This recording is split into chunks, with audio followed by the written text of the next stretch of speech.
Hi Taurus, welcome to your August 2017 reading. I know it's late. I know that it's definitely after the lunar eclipse. Sorry. Things happen. But what's going on with Taurus? Briefly, because I think I've mentioned this in the other videos, but I'm just going to start immediately getting into the reading. And if the astrology feels relevant, bringing it up. But yeah, I do want to briefly talk about the lunar and solar eclipses and what houses they're going to be hitting for you. So, okay, first card out, Eight of Cups, Ace of Wands, Page of Swords.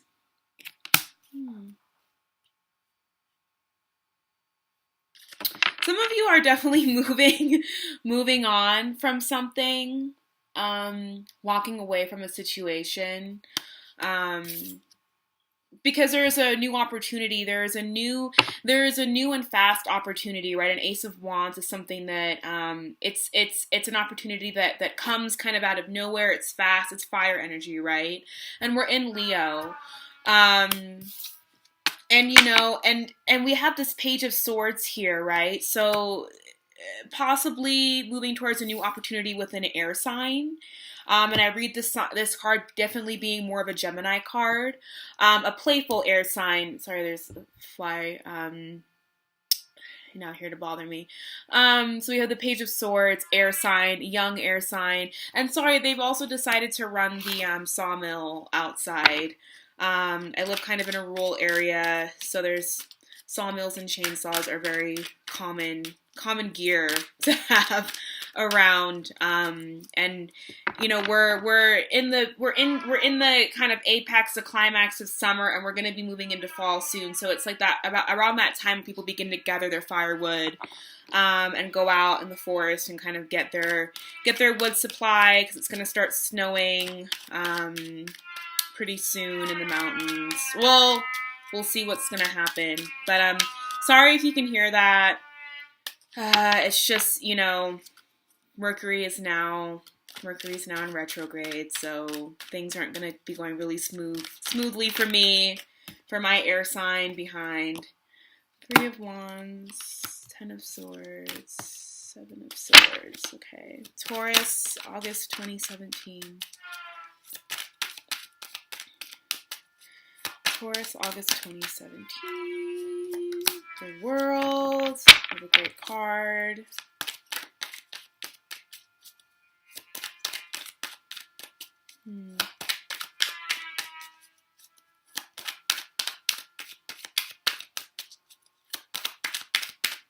Okay. Eight of Wands. This is what we have so far. We'll pull more cards if more want to come out, which generally speaking they usually do.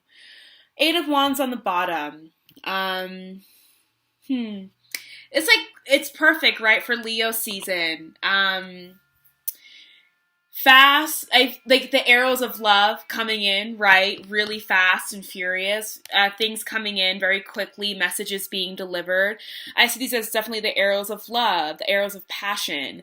Now, the longevity, right? Like how long the passion or the intensity generated by these arrows, like however, you know, by these wands coming in, however long, you know, it's kind of questionable, right? Like, wands, fire energy, very flighty, very passionate, but also have, you know, you can burn out very quickly, right? Like a fire burns hot, but it can burn quickly. The hotter it burns, the faster it might burn out. So let's get into your reading. So we have the Eight of Cups, right? And so what's, you know, before I really get into this, briefly with the lunar eclipse and the solar eclipse happening, so we just had a lunar eclipse, a full moon in Aquarius in your 10th house. 10th house being that space where, you know, our public image lies, our career lies, how our image is attached to our career. It's more so the work that we do that's attached to who we are, not that work that we do in the 6th house that has a lot more to do with responsibility and paying bills and daily routine and the work that I do on a day-to-day basis to kind of handle responsibilities and make ends meet, whereas 10th house is the work that I do because it's about my career and my passion and my identity and, you know, climbing the ranks of the career, of the field that I want to be a part of, right? So endings, you know, with a lunar eclipse brings an even intenser, you know, full moon energy, full moon representing endings, the culminations, climaxing things coming, the cycles coming to an end, cycles coming to a close, right? Things being brought to a finish. And so and also with a lunar eclipse, the lunar eclipse being about, you know, the moon illuminating those shadow parts of ourselves, right? So something possibly in your career sector, right, that you're having to walk away from, that you're having to move on from. You know, and it's like even in this 8 of Cups, we have the moon here, and the moon is almost giving like a gentle nudge to this person here, saying like, yes, you know, it is time. I support your decision. Walk into the beams of my light, the rays of my moonlight, and I will, you know, show you the way, so to speak, right? This figure here has the moon's blessing in walking away, right, from whatever these cups might have been. And these cups are full, these cups are upright, but there's something missing. There's something that is unfulfilled, right?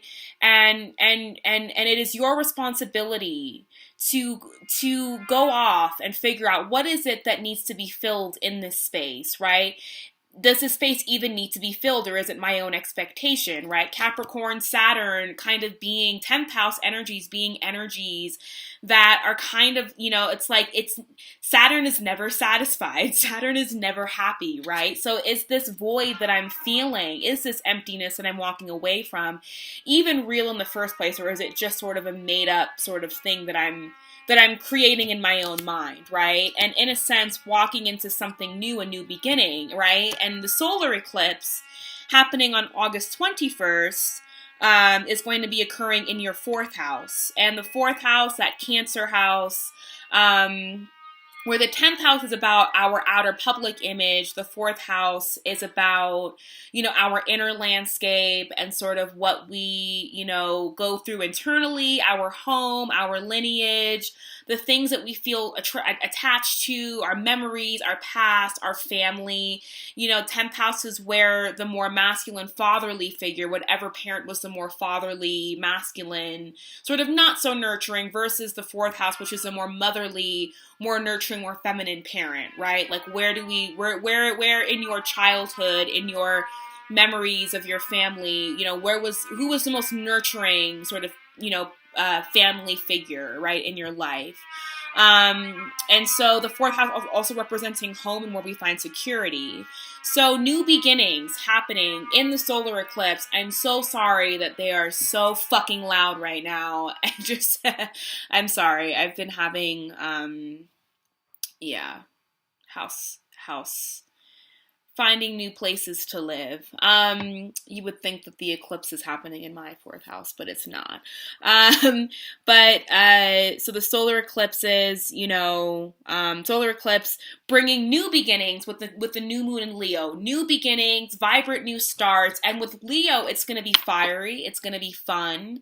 It's going to be, you know, a lot of passion, you know, a lot having to do with bringing out your inner lion, bringing out your inner leader, right? Like Leo is about leadership and power, and where, you know, we cultivate our power, where we, you know, where like Aquarius being that sign of like, how can I be one with the masses? Leo was like, how can I actually have power and be not in control of, but help to lead the masses, right?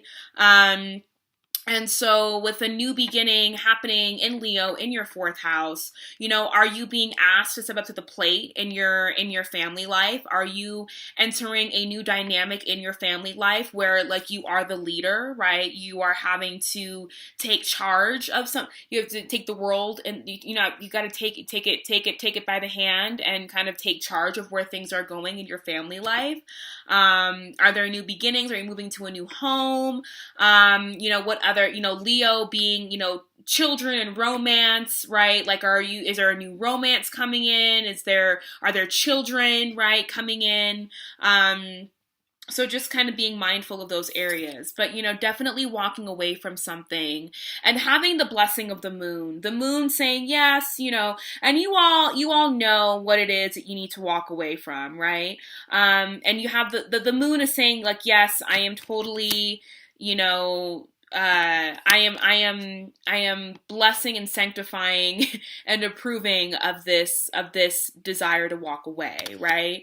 And in this desire to walk away is a new, a movement towards something new, a movement towards a new beginning, right? Possibly with an air sign, a Gemini. I'm really feeling Gemini. Like, to me, Page of Swords is a very Gemini kind of, it's the playfulness of the mind. Whereas you begin to get into Libra and Aquarius, it becomes a little bit more serious, right? And how, those air signs, those more evolved air signs really tackle the mind and the thought process, right? Whereas Gemini still has this very kind of playful, airy relationship with knowledge. It's a very curious kind of like, ooh, like what's that kind of, innocent relationship with the mind. So possibly a new beginning with an air sign, right? New beginning with an air sign, or a new message that is being brought to you, a message, a new message that is being brought to you.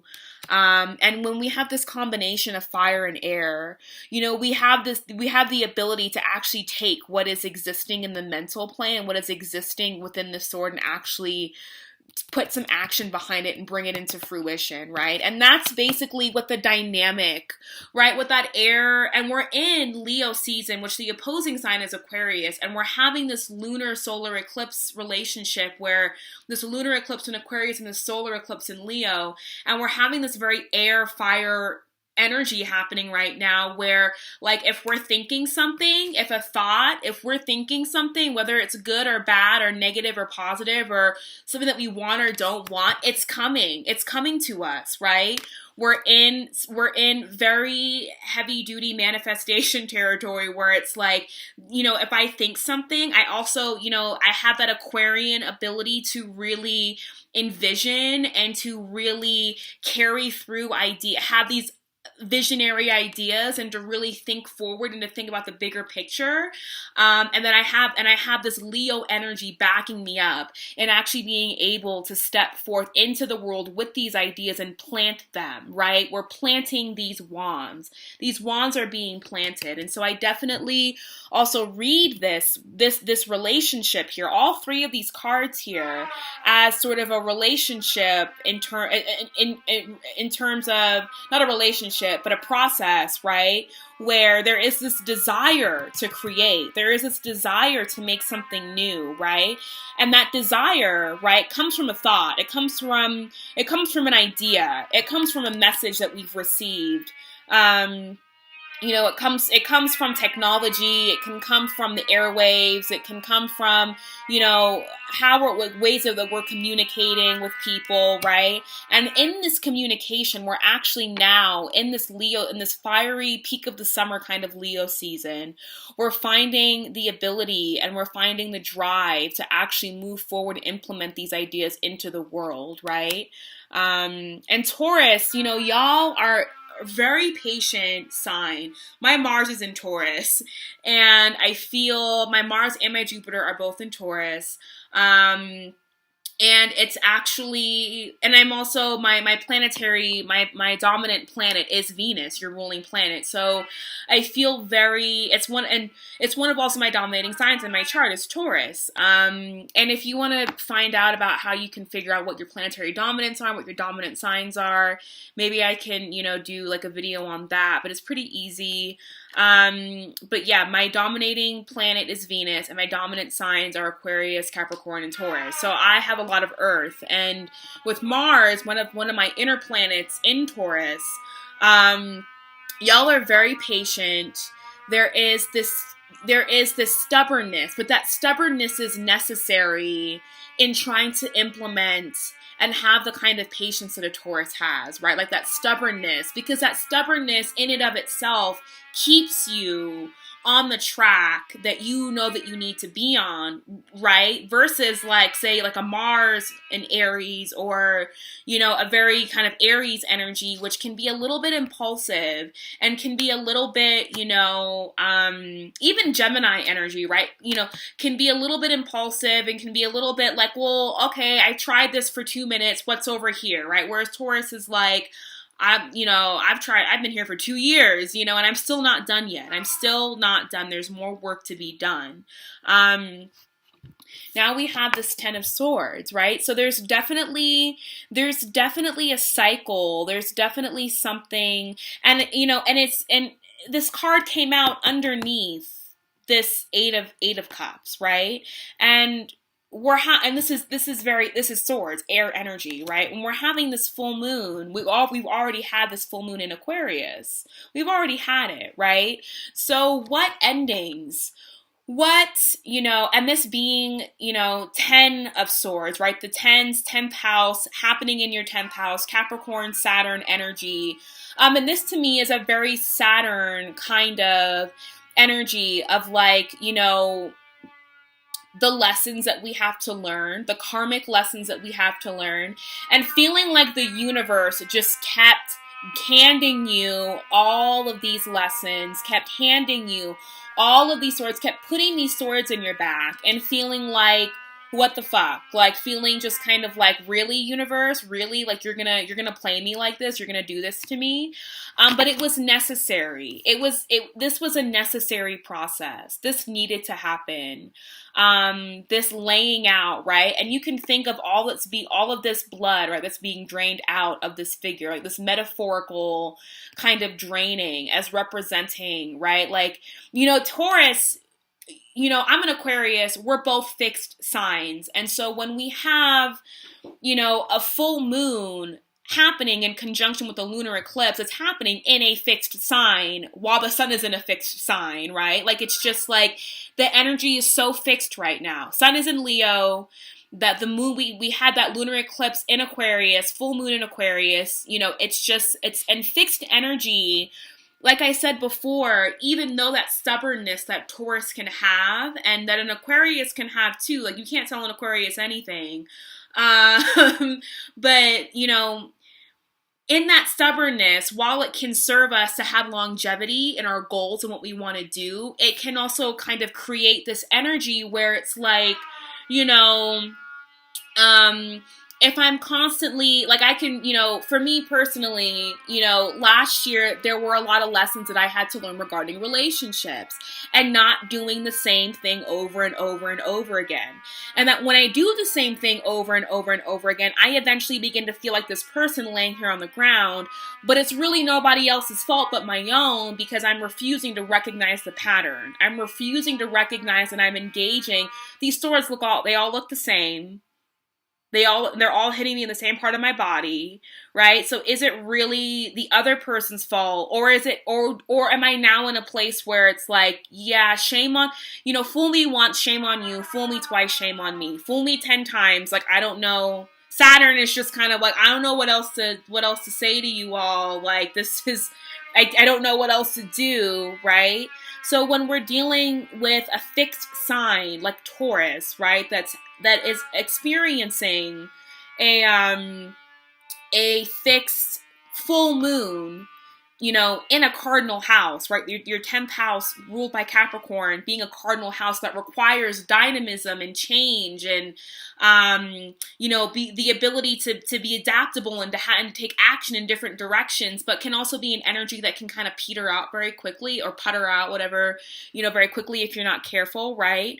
So, you know, what are the cycles that you're holding on to? What are the things that you're holding on to in that area of your 10th house that need to be let go?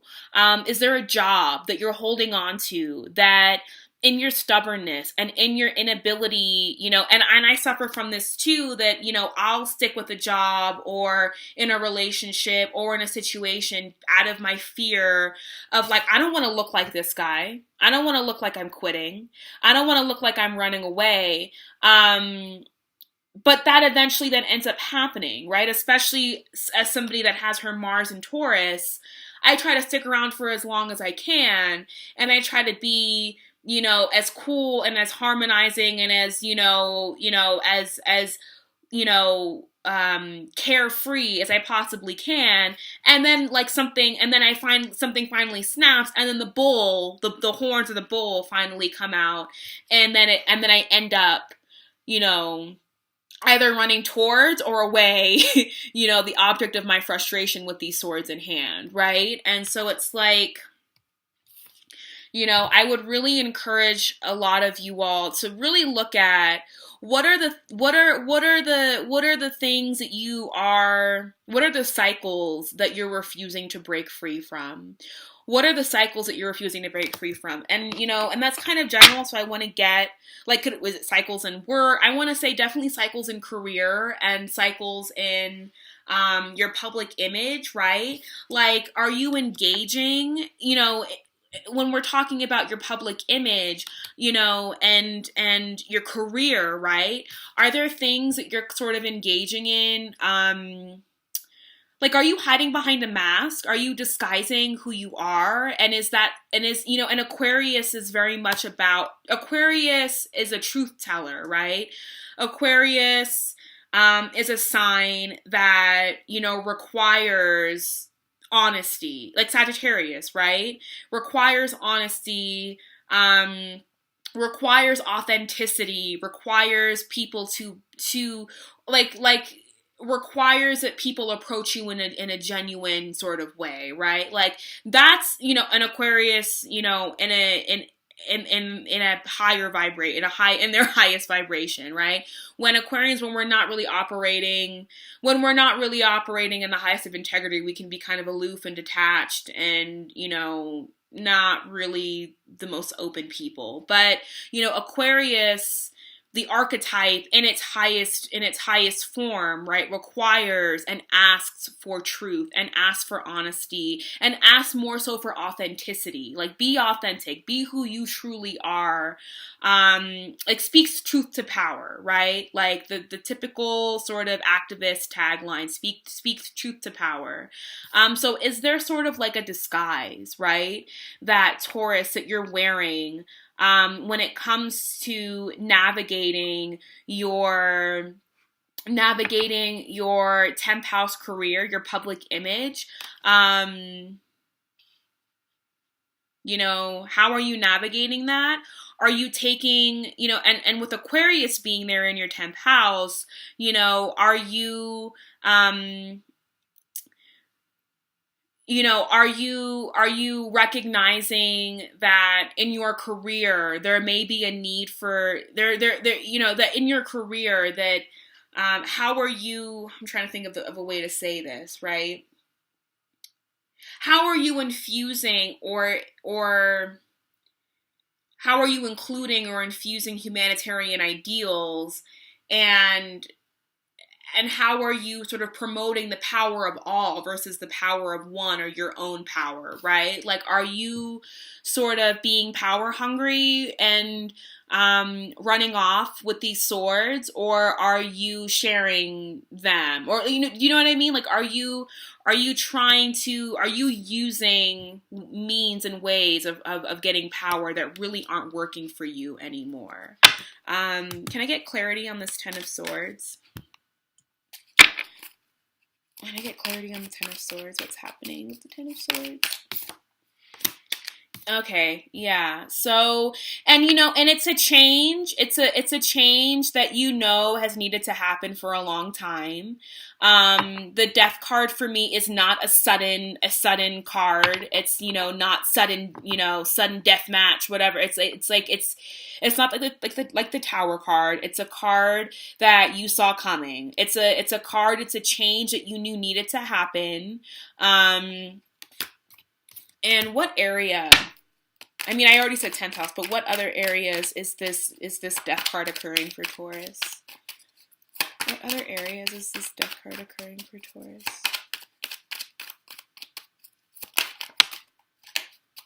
Okay. Yeah, work. How are you building your the foundation of your career, right? Is there a house that you're building that needs to be reworked, right, in the foundation? Is there a marriage that needs to be reworked? You know, like, were the reasons that you, is there a marriage that you are in that you, got into for solely financial reasons, right? Like, and how is that kind of hurting you, right? Sometimes that can be a great option, right? Sometimes, you know, we can marry and choose to engage in that seventh house contract because it'll benefit us financially. But if what you're really, but you know, Taurus being ruled by Venus, like, if what you really want is, you know, a romance, right? Because because you know, we had these two people here, and it's like they're both engaging in this act of marrying, right? Or this, they're both, you know, to me, it could be a card where they're building a foundation to a house. They're looking over plans, they're building a business, or, you know, it also to me looks like these two people could be getting married or engaging in some kind of contractual agreement, right? And one of those being marriage. And so, you know, are you engaging in a relationship or in a marriage or in a union with somebody that feels more like a business deal?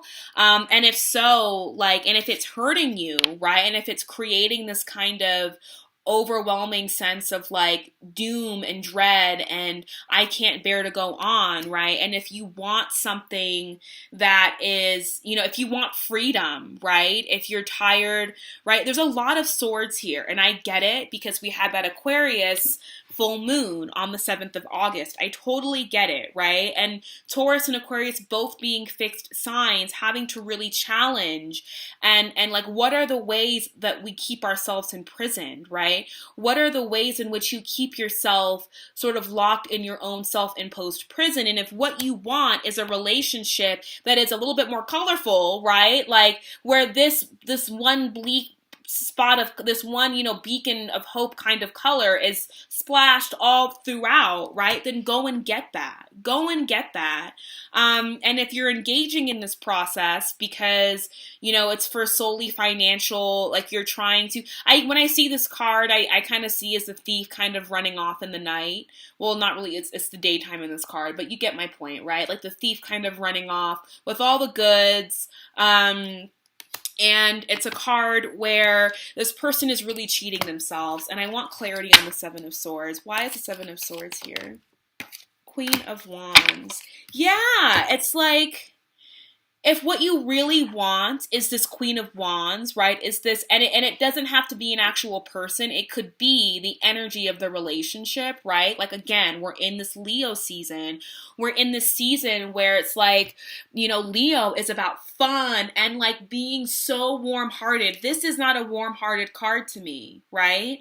And Taurus, I do definitely feel that you all can be so warm-hearted. You all can be so, you know, loving and luscious and luxurious and sensual and, you know, all stuff, like all of the things, right? Like you all have the capacity for all of that.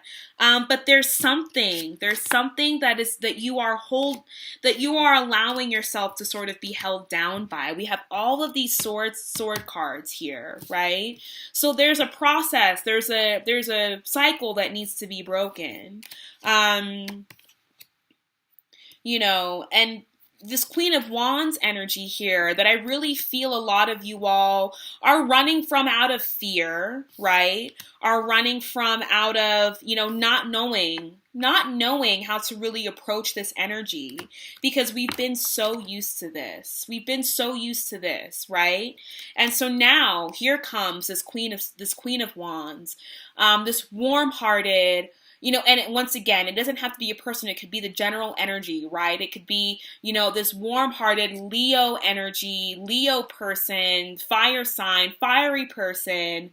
And, you know, I was watching this YouTube video by Mystic Illuminations, and it was awesome. And I'll put his link in either above or below. But he was watching this one video. It was so awesome.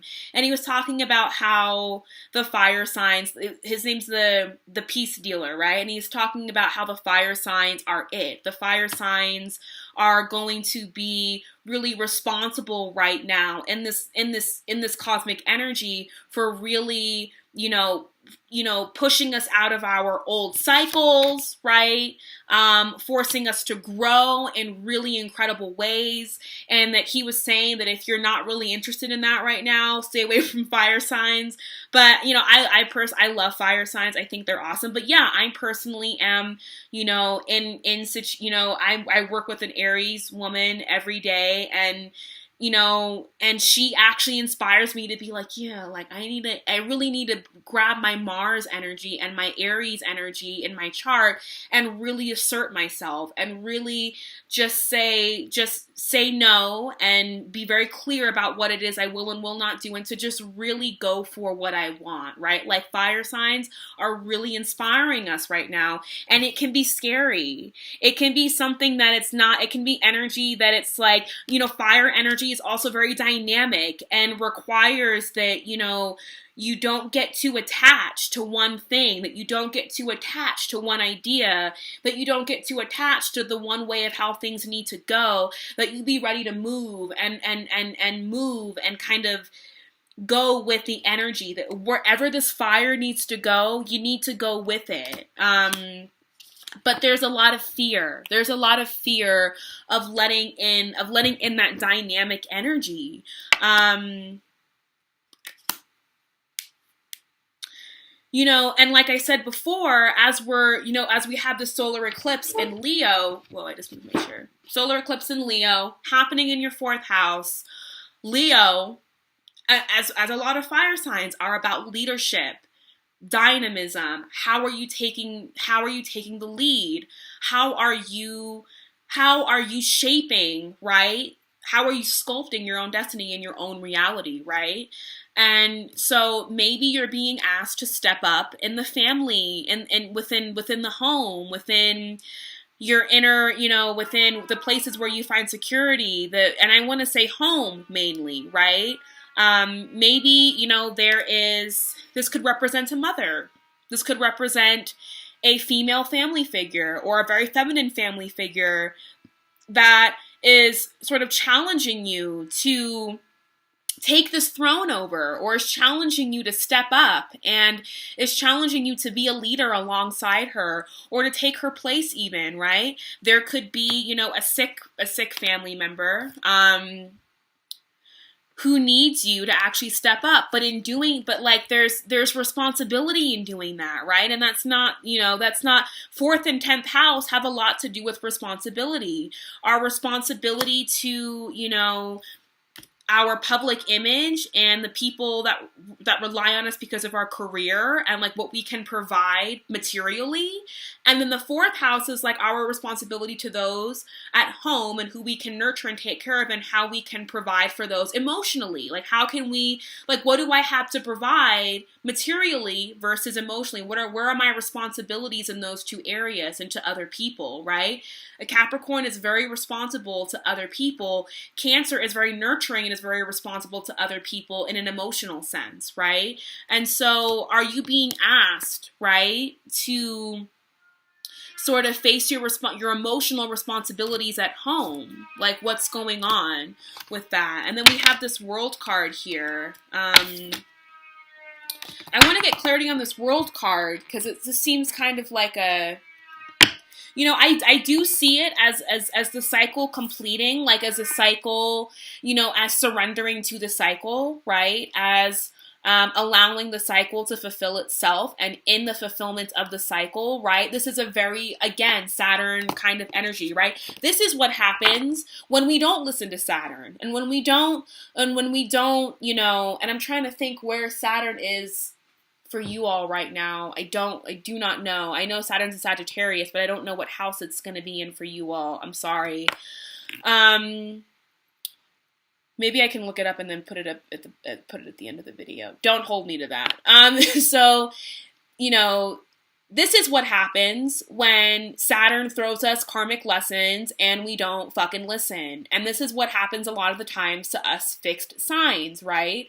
When we're unable to kind of adapt and move and flow and go with the energy that needs to occur for these swords to be removed and for the lessons to be learned.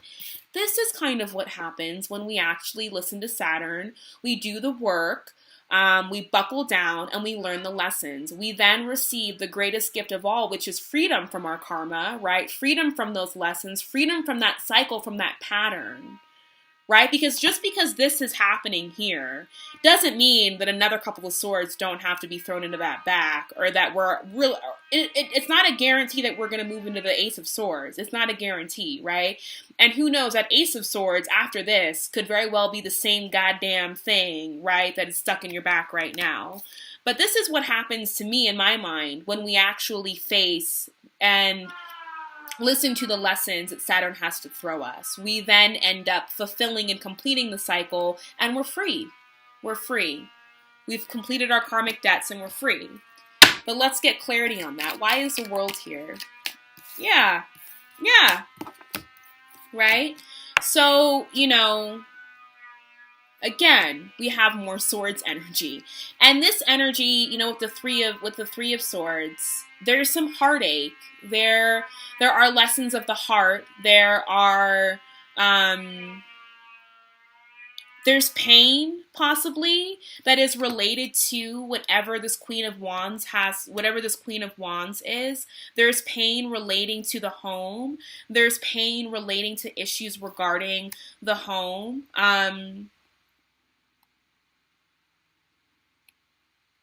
But in being able to allow yourself to face these Three of Swords, right?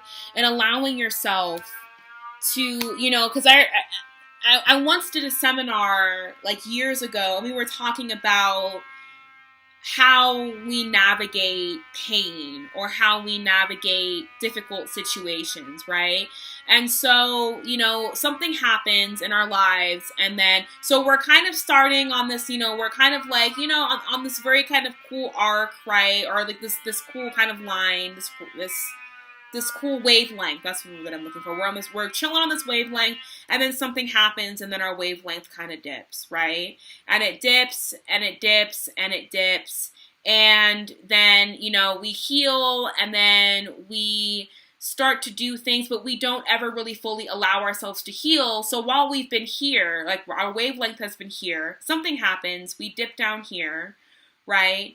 We're dealing with the trauma of it. Remember, we began up here, right? And now we're kind of healing from it. We're feeling better, and then we kind of stop doing the healing work. And so now our steady wavelength is here. And then something else happens, and then like little by little, like our wavelength just keeps decreasing and decreasing and decreasing, because and it's like another metaphor for taking antibiotics, right? It's like the doctor gives you antibiotics, and the doctor says, take this whole, and I don't really, I have a whole, my opinions on antibiotics and all that. I'm just using this as a metaphor. I don't really think that that's like the best, always 100% course of action to take, right, when one is sick. But, taking your antibiotics, and the doctor says, take all of these antibiotics every day for 7 days. You begin to feel better on day 4, so then you stop taking them. And then by day 6, you feel worse than how you felt before. Or you're never really fully better. Like, you always kind of remain sick, right?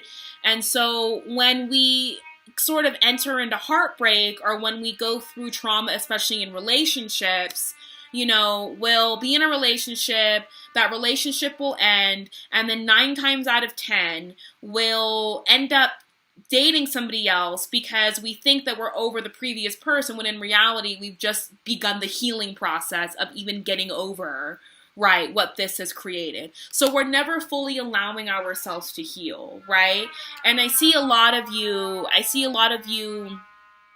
facing and realizing that aspect of yourselves, realizing the cycle, right, that you continue to allow yourself to be a part of, realizing the heartache that is still present, especially regarding the home and regarding your inner landscape, and regarding, your relationship to your family, your relationship to your mother, right? The warmth, the more nurturing maternal figure in your life, right? And I see a lot of realizations. I see realizations regarding this cycle. I see realizations that unless you actually are accepting, right? Like, she's got her arms open here. Unless you are accepting of, right, the lessons that the universe is trying to, like, to bestow upon you, it's going to continue to be, we're going to continue to have this type of situation, What else? Can I get one more clarifier for the world? Yeah. Clarification for the world. One more clarifier for the world, please. It's a lot of cards. One more clarifier for the world. Okay. Hold on.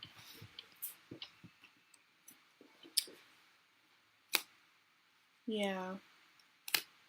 9 of Pentacles and the 7 of Cups.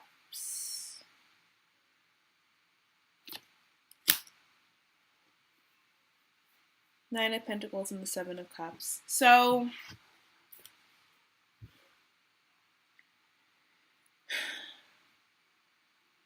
this 9 of Pentacles is about your ability to take care of oneself, your ability to recognize the abundance that is among you, right? Your ability to recognize all that you have right now. And Taurus being that sign of the second house and being ruled by Venus, right? Like, what are my possessions? What do I have? What can I create using my skills? What are the things that I get to create using my skills? And what is my value? Like, how do I value myself, right? And, once again, I really feel that a lot of, this is great energy to be in. This is awesome energy, right? And she's not overworked. She's not overwhelmed. She's not wearing a disguise, right? To face anybody. She's not disappointed in herself. She's very happy with herself and what it is that she's been able to accomplish, what it is that she's been able to achieve and bring to a close, right? So, and like I was saying before, when we have this sort of relationship happening here, we have this very air-fire dynamic happening right now, where things that we're thinking and things that we're kind of, things that we bring into our minds can very easily be manifested, right? With this Aquarius Leo energy, right? The visions that we have, the strong ideas, because Aquarius being the most evolved air sign, very powerful ideas, very, very powerful relationship to the mind, high capacity and high ability to really be in touch with thoughts and intellectual capacity, very great intellectual capacity that can then be, with the power and the energy, the manifesting energy of Leo, can then be brought into this, into this world, right? And the seeds can be planted, right? So it's like, would you rather be manifesting things while you're in this energy or while you're in this energy, right? And, when you're in this, because while you're in this energy, you very well are just going to manifest maybe more of this. Whereas you can manifest, and I see the 7 of Cups as being, all the things that you want to manifest and bring down into the physical plane. Totally possible. Totally can happen, right? I don't get too worried about Taurus being, Taurus being an earth sign, still practical, right? So I don't get too worried about the delusional, we're not dealing with a Pisces, Neptune kind of force here, right? So definitely, the practical things that you want to manifest, being able to, to happen, right? Within the completion of whatever this cycle needs to be. So can I get an outcome card for Taurus? That was fast. 7 of Pentacles. It's going to require work. And it's going to require that you actually take action, right? And that you have patience, which I don't see a lot of you having a problem with doing, but I definitely see work occurring. I definitely see taking stock of whatever this is, taking stock of whatever this is, taking stock of whatever this and this represents, right? Taking stock of these self-defeating ideas, whether it's regarding relationships or your career, a self-defeating process. When I see the seven of Swords being transformed to the 7 of Pentacles, right? That instead of running from the problems at hand, actually taking the time to sit down, right? Because this person's running. This person has no desire to sit and have the patience to actually work through some issues, right? Which can sometimes be an air sign problem. Is that we just want to take our thoughts and run, right? But as an earth sign, shifting more into the 7 of Pentacles energy, where you're actually going to sit and take stock of what's happening and not run from it, and have the patience and the courage and the endurance to actually watch the next step, right? Like, what's going to grow from this? What's going to happen from this? And I have to be here right now. I have to be at home. I have to really handle some things in my home front. There are some things that are going to blossom and come forth in my 4th house that I need to be present for. So I definitely see some really great changes happening for you. Just, whatever responsibilities are coming up at home, don't be afraid of them. They're puzzles. Problems are puzzles that we get to solve and figure out in our lives. Some puzzles are bigger than others. Some are more complex and complicated. But nonetheless, nothing that the universe, is giving you that you can't handle. So that's your reading for August 2017. If you would like a personal reading with me, you can email me at tattoosandtarot@gmail.com, or you can go to tattoosandtarot.com, which is my personal website, and click on the reading section. And I will see you all in September, and I hope you have a good month. All right, bye, Taurus.